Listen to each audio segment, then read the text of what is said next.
The following is a Comfortably Zoned Radio Network production.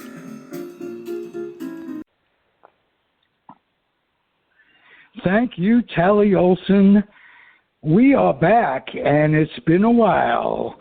Weighted Donuts with Wayne Unger. How are you, Wayne? Ralph, I'm doing great. It's nice to be doing this show.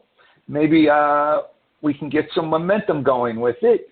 And it's even nicer because I have a guest host, and who knows, possible future regular host.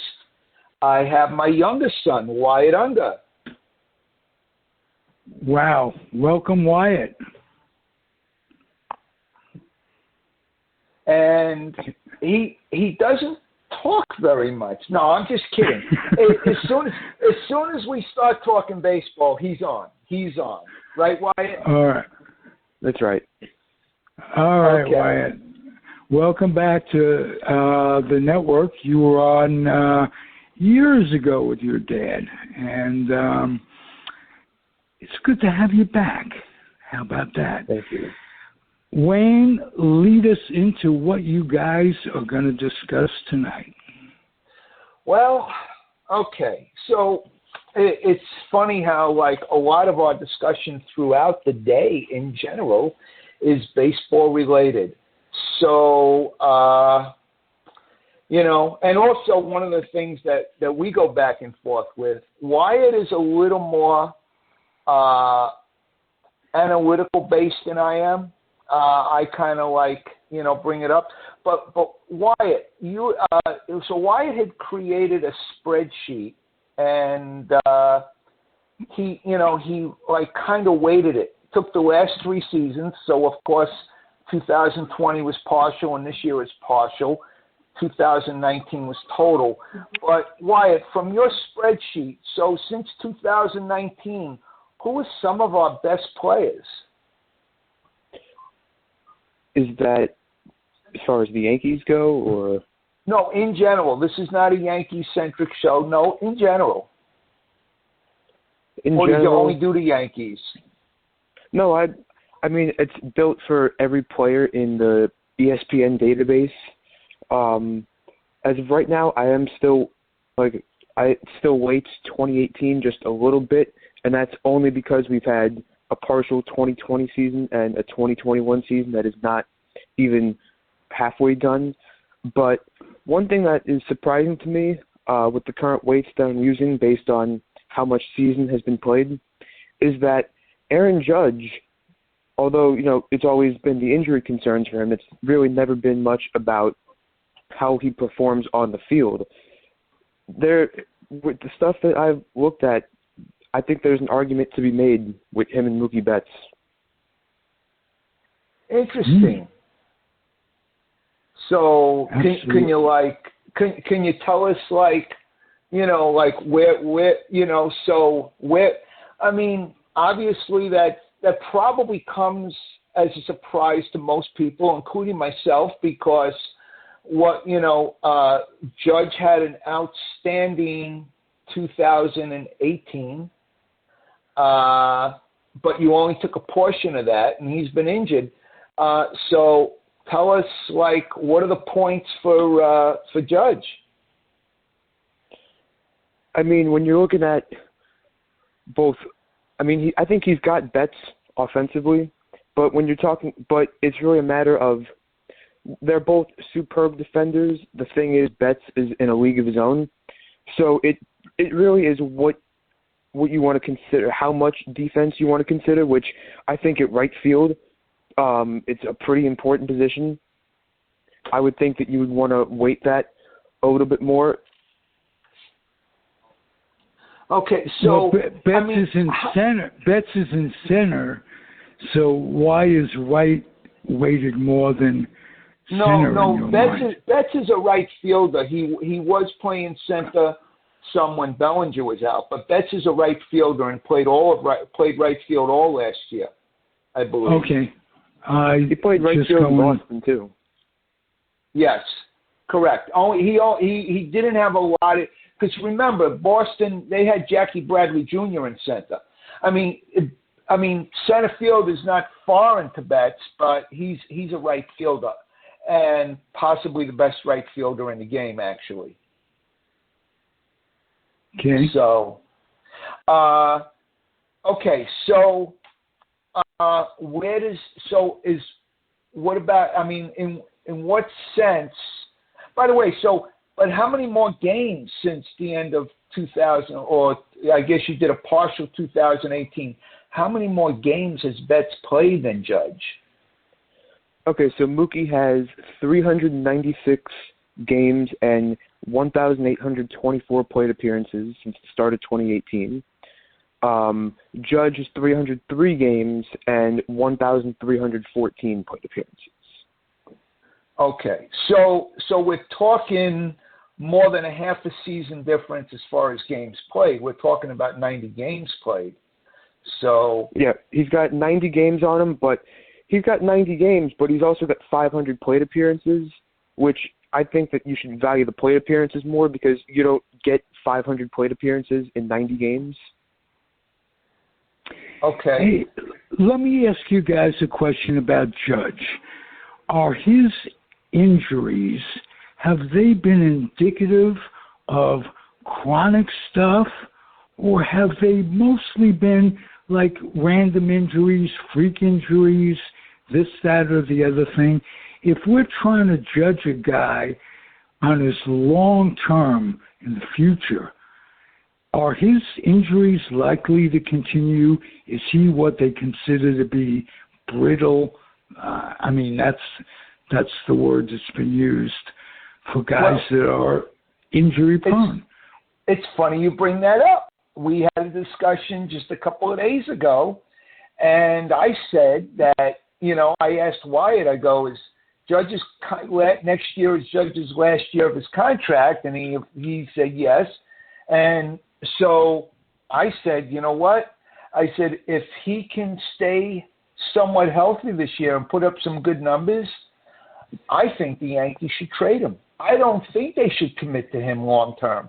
I think it would end up being another disastrous injury-filled contract. Wyatt disagrees, but go ahead, Wyatt. I mean, that's my take on it. You can give him yours. I'm 50-50 on it, because right now he's been healthy the whole year. Whether that permits, we don't know because he's taken a lot of games. I don't want to say a lot because I think he actually leads the Yankees in games played this year, but he's had soreness, back spasms, oblique tightness, stuff like that.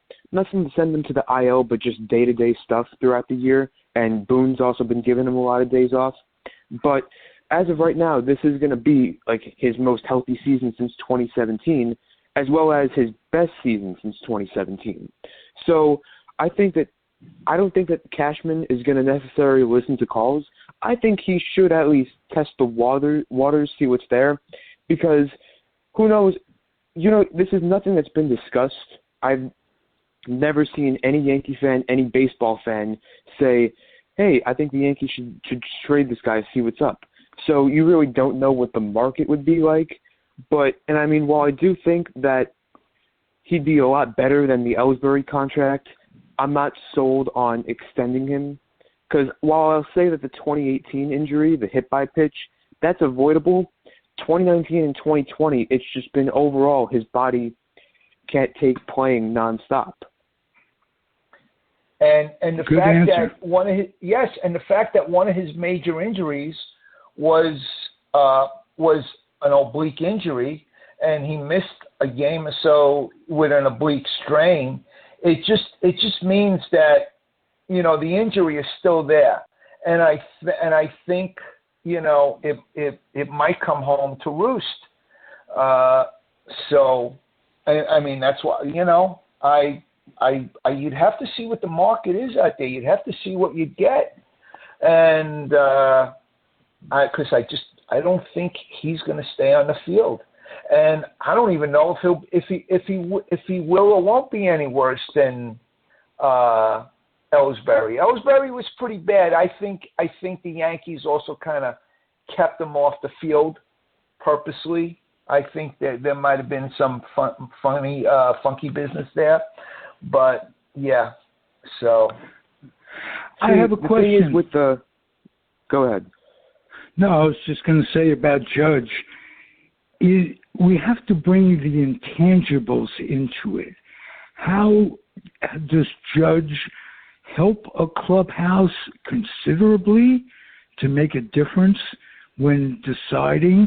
Is he a negative force in the clubhouse?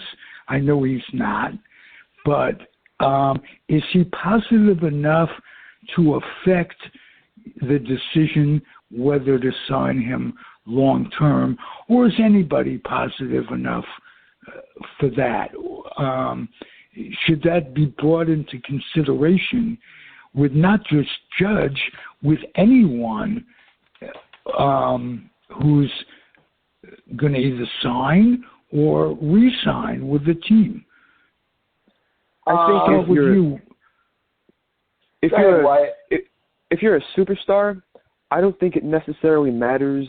I don't think teams are looking at it and are going to necessarily are going to base, like, if they want to sign you or even give you an offer based on if you give a positive vibe in the clubhouse, but they might avoid you because of, you saw what the Mets did with Alex Rodriguez.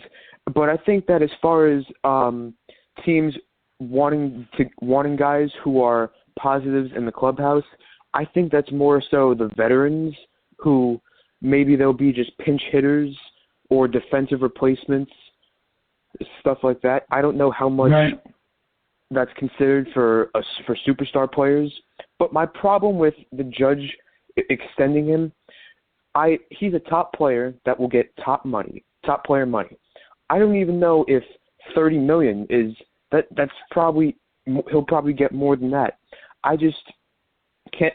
I don't think I wouldn't be comfortable giving that sort of money for 4 years with a team that has, honestly, we might have been held back by not making certain moves because we can go right to the luxury tax, but I don't want to go over it. Has sort of been our approach.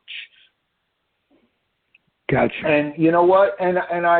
It's funny. I was pretty much going to echo the same thing that Wyatt said.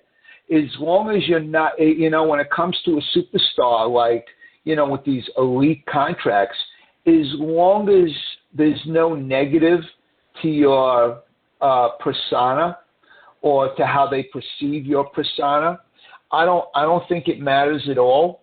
I think that whole clubhouse thing is much more important to, an average player, so to speak, like Wyatt said, like the veteran, the role player. But the other thing is, I don't think we're even talking 4 years with Judge. I mean, what is he now? 28. I think he's going to have to be looking for. He's 29. 29. I still think he'd be looking for a 6-7 year contract easily. I think if any team. I know if any team approached him, it's like, it sounds crazy, and particularly like Yankee fans who love Judge, they're, like the thought of them trading him or not signing him and just making him a qualifying offer, that's like would be totally unheard of. But it's not only the money. People don't realize that it's not only the money. Okay. It also affects your international signing money. It also affects any draft compensation that you get if you lose a free agent. That's something that I believe that's something the Astros are dealing with now, because they're at about $207 million, and hey, they're in contention, and they're walking a tightrope because they're thinking. I'm pretty sure they resigned to the fact that they're not going to re-sign Carlos Correa, but they will give him a qualifying offer. So if they go over the luxury tax, that compensation will go from around the second or third round to about the fourth or fifth round. And Verlander, and it could be the same with Verlander as well. So Frankie too. Yeah, that's right. Well, I don't think they're gonna. I don't think Greinke is in their future. I think at this point, I don't know if they would re-sign Greinke. I think that's mutual. Yeah. So but nonetheless, so there are more things to think about than just spending the extra money. And a lot of fans don't understand that, and a lot of fans don't understand how that will hamstring them. So, but to me, it makes perfect sense, particularly if you can get the right return. Not for nothing. Listen, a lot. I think it's like you can make an argument that the Red Sox kind of did the right thing considering the position they were in by trading Mookie Betts, because they not only did they get salary relief on not paying him in his arbitration year, and I'm pretty sure the arbitration number was about $25 million before he ended up signing the extension with the Dodgers, but they also were able to get rid of 2 years of David Price at $30+ million. So that was huge. And now that the key points on their offense have returned to form, they're a contender right now. They're second in the East. They've had a light schedule, but still they're absolutely in contention. What that also did for them is now, if they want to, which they need to, acquire somebody via a pitcher, they have the money for that now. And they have Chris Sale coming back soon. Yeah, he's been throwing. He's further along than Syndergaard and Severino are. Yeah, well, Severino just had a setback. He pulled but thankfully it wasn't his arm, but he pulled his groin. Hey, and he had to be helped off the field. So, when you pull a groin, you got to be helped off the field. That tells me that probably set him back an easy 3 or 4 weeks. So, hey, let me rephrase my question a while back about Judge's intangibles. Let me make it Judge's ability to put butts in the seats and pacify the fans. Is that a more realistic concern of the Yankees if they trade him? He's tremendously popular. Oh, he is. Go ahead, Wyatt. I think that the last thing the Yankees are concerned about is getting a player to put fans in the seats. The Yankees, their fans are not the nicest or close to it, but as far as actually, I don't even think I could say as far as supporting the team, they're some of the best, because they doubt more than you could imagine. But I don't think that Judge, yeah, you would think that he's one of the guys who puts people in seats. He is an exciting player to watch. He's a face of baseball. But I don't think that's to the concern of the Yankees or any big market team that would be a player for him. Yeah, well, okay. What it is, so in his rookie year, he was putting players in the seats. Okay, fans in the seats. Okay, but I think after these last couple of years, I think because of the injuries, not anything. It's kind of one off. I do think if he ended up going to another team, I think there would be an immediate but short-term impact. Again, it's like any other team that signs a big-name free agent that the fans are clamoring for. It's going to stimulate sales. I think the romance, the romance is over in Philadelphia for Bryce Harper. So I think these things are generally short-lived anyway. I agree, Okay. and I think that the fact that Texas was building a new stadium as well, I think that's exactly why they were very, very interested in Anthony Rendon. Yeah. Oh, good point. Good point. So. Hometown kid? Hey, let me get to know you a little bit in your baseball philosophy, Wyatt. What is, you're an analytical guy, all these new age stats, which aren't all that new age anymore. Which stat do you feel is the most new age stat that you feel is the most underrated stat? Okay, so if we're talking underrated,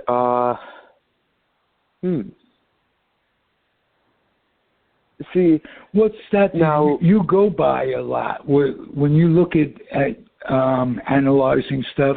What stat do you go by that people aren't all that familiar with, and why? Well, I'd say that most of the stats I go by, the main fan isn't very familiar with, for really both sides of the ball, offense, defense, pitching.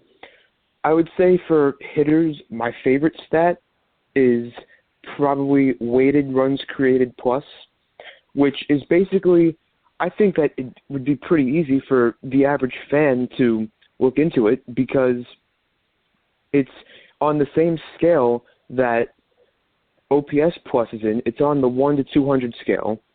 And basically it's taking the runs that you create and it's looking at the ballpark. So for one thing, like Nolan Arenado during his Coors Field time, he probably had about an OPS plus of 150, 160, but his WRC plus was about 130.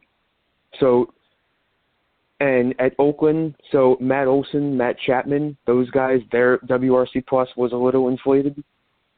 And it basically, it looks at what the league is doing. The formula stays the same, but the calculations that you put into it always change because it's looked at for league average, and that's basically it. That's how you get the 0 to 200 scale, and the league average is 100. It's not that far off from OPS plus as far as how you look at it. So I really think that a lot more people should be looking into it, but personally, like there are not. The only flaw I would see maybe is, again, the Coors Field hitters. I think that they're a little too harsh on it because there is a ballpark factor for it. But other than that, it really seems flawless to me. Okay. So let me maybe I can add a little to that, to the question. So let me ask you this, Wyatt. So while you're doing your looking through your stats and stuff, is there a player that you like? All right. So who with weighted runs created plus? Okay. What player has good numbers in that might surprise some people? Good question. First person that comes to mind, which I got in about seconds, Jesse Winker. He's getting all his credit this year, but people don't realize that this guy was an elite hitter last year. And it's not that he is breaking out because he's been absolutely fantastic this year and he has won up his 2020. But people don't realize that if you look at weighted runs created plus, he was 46% better than the league average hitter last year. Oh. Whoa. Hey, Wyatt, what's the most overrated stat that you feel that people use in abundance and there really shouldn't be?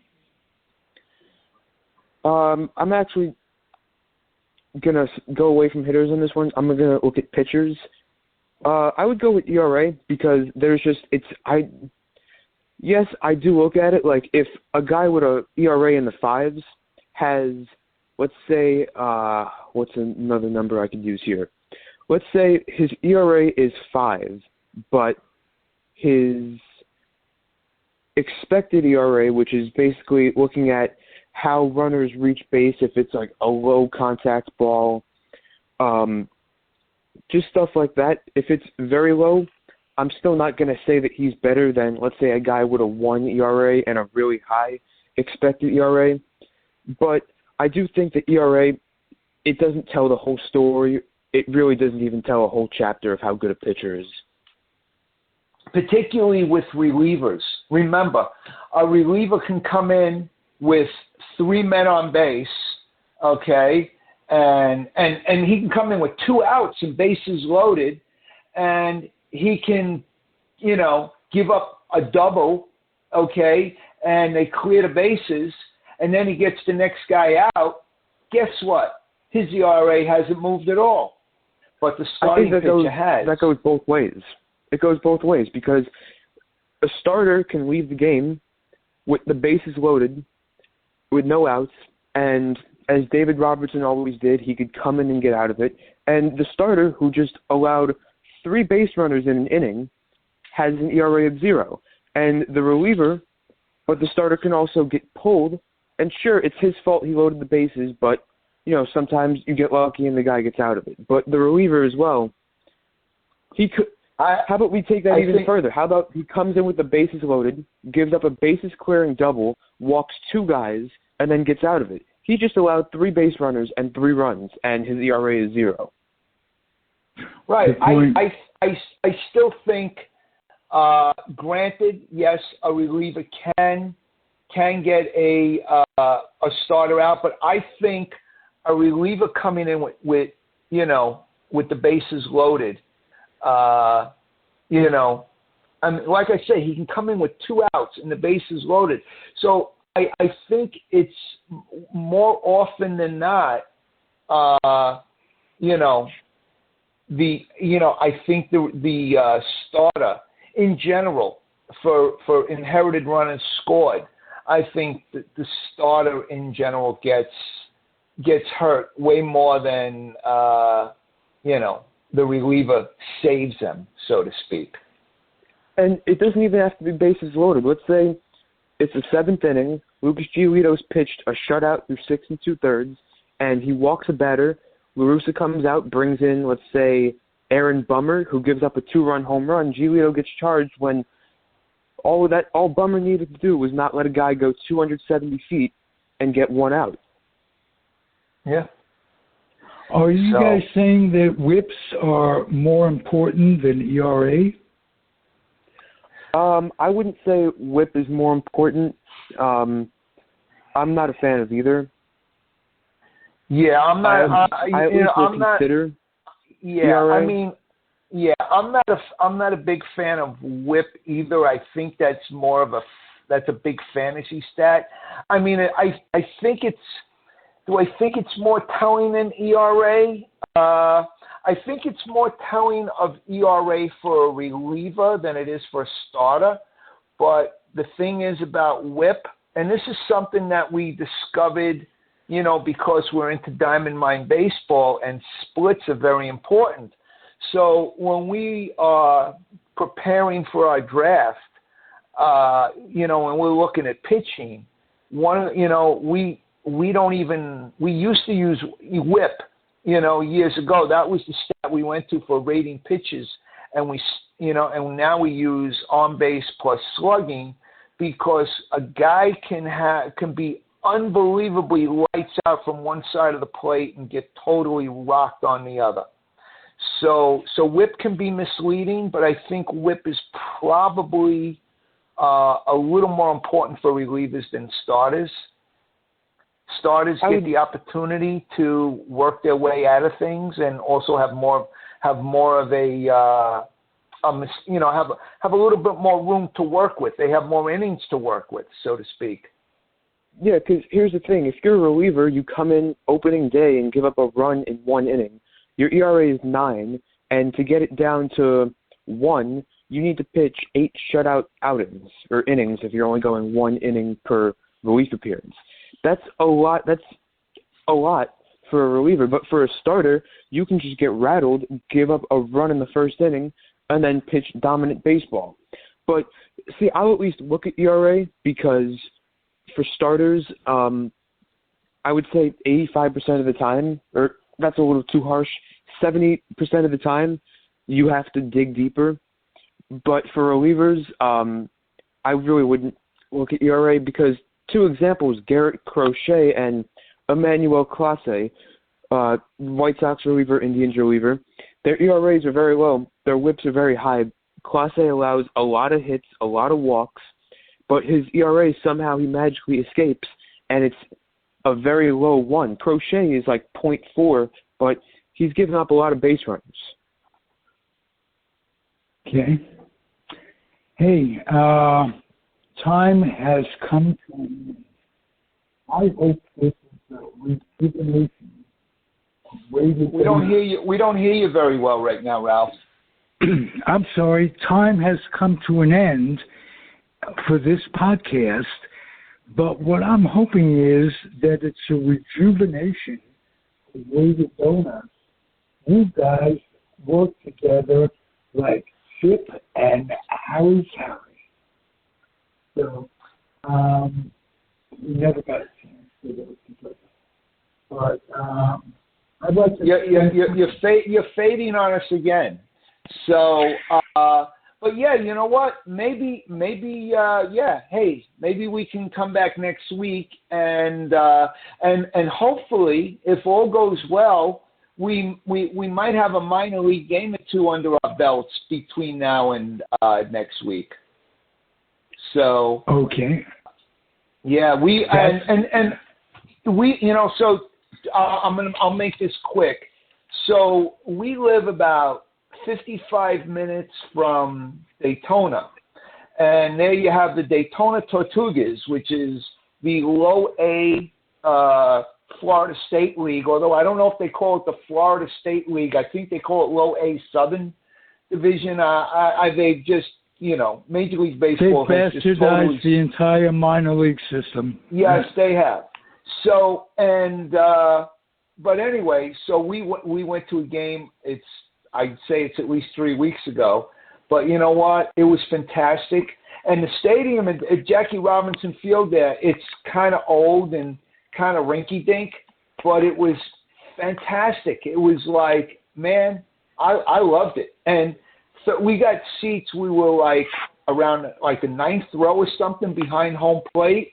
Like we were sitting, there were like 3 major league scouts like right within our vicinity. They're out with the radar guns doing a video, and they were clearly scouting the St. Lucie Mets though. I didn't see the guns go up, for the Tortugas. They were clearly scouting the Mets pitches, whether it was their own scouts or guys, scouting guys for possible trades. I don't know, but great experience. Last week I was in Jupiter, $10 seats, 14th row behind the first base dugout. You can't beat it. So Wyatt and I, it's a little rainy here. We're supposed to have rain this week, but if we can pull it off, hopefully in the next couple of days, Wyatt and I are going to make another trip to Daytona, and who knows, we may even get one more in before we come back next week. So we'll see. Beautiful. Guys, it's tremendous for me. Wyatt, what a difference. I've watched you grow up, but I haven't heard you in a long time. And you are an articulate man of any age. You shouldn't be held back by your years. Keep it going, my friend. I love to see the passion. Thank you. Okay. See you guys next week. Wayne, sign off your show. Weighted Donuts returns.